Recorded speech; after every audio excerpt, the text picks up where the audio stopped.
আসসালামু আলাইকুম রহমতুল্লাহি ওবরকাতু।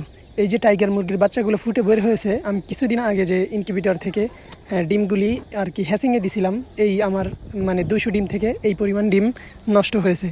তো আলহামদুলিল্লাহ, আল্লাহ যা করে বান্দার ভালোর জন্যই করে, এটাই মেনে নিতে হবে, কারণ আল্লাহর তরফ থেকে যে সিদ্ধান্ত হয় ওইটাই বান্দার জন্য উত্তম।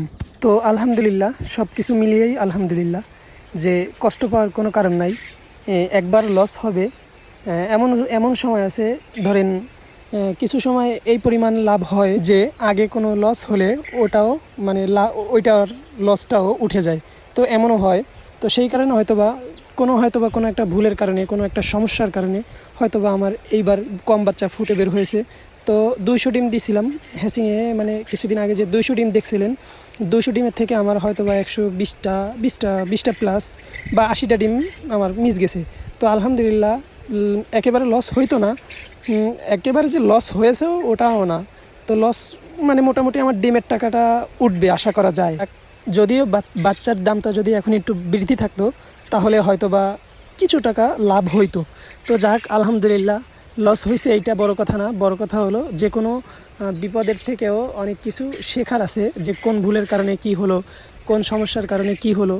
তো এটা যদি আল্লাহ বিপদ না দেয় তাহলে আসলে বোঝা যায় না যে কোন বিপদে পড়লে কাকে কাজে লাগে, কোন বিপদে কোন জিনিসটা দরকার হয়। এটা বিপদে পড়ারও দরকার আছে, ব্যবসার খাতিলে কিছু সময় লস হওয়ারও দরকার আছে।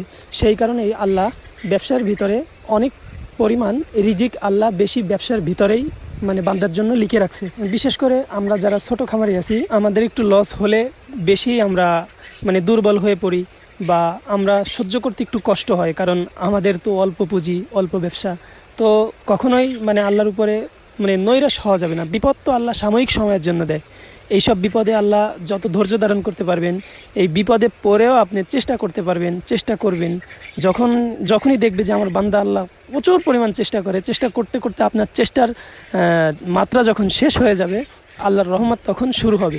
যে কোনো বড় বড় উদ্যোক্তারা, বড় বড় ব্যবসায়িকরা আপনার লসে পড়ে তারপরেও ঘুরে দাঁড়ায়, তারপরেও কষ্ট করতে করতে করতে চেষ্টা করতে করতে এখন তারা বড় একজন খামারিতে পরিণত হয়েছে, বা বড় একজন উদ্যোক্তায় পরিণত হয়েছে। তো কষ্ট পাওয়ার কোনো কারণ নাই, এবং ধৈর্য হওয়ারও কোনো কারণ নাই। যে কোনো কারণে আপনি যদি ধৈর্য ধারণ করতে পারেন বা বিপদে ঘুরে দাঁড়ানোর চেষ্টা করতে পারেন, তারপরেও চেষ্টা করেন, ইনশাআল্লাহ আপনিও সফলতার মুখ একদিন না একদিন দেখতে পারবেন, বা আল্লাহ আপনাকে সফল হবেই যদি আপনি চেষ্টা করতে থাকেন, ইনশাআল্লাহ। তাই জন্য যে কোনো বিপদে পড়লে কখনো ধৈর্য হারা হওয়া যাবে না, এবং আল্লাহর উপর অসন্তুষ্ট হওয়া যাবে না যে আল্লাহ আমার এই বিপদটা দিল, যার অনেক আছে তাকে কেন দিল না, আমাকে কেন এই বিপদটা দিল, এরকম কোনো মন্তব্য করাই যাবে না। বা ওই বিপদে পড়েও আল্লাহর উপর সন্তুষ্ট থাকতে হবে।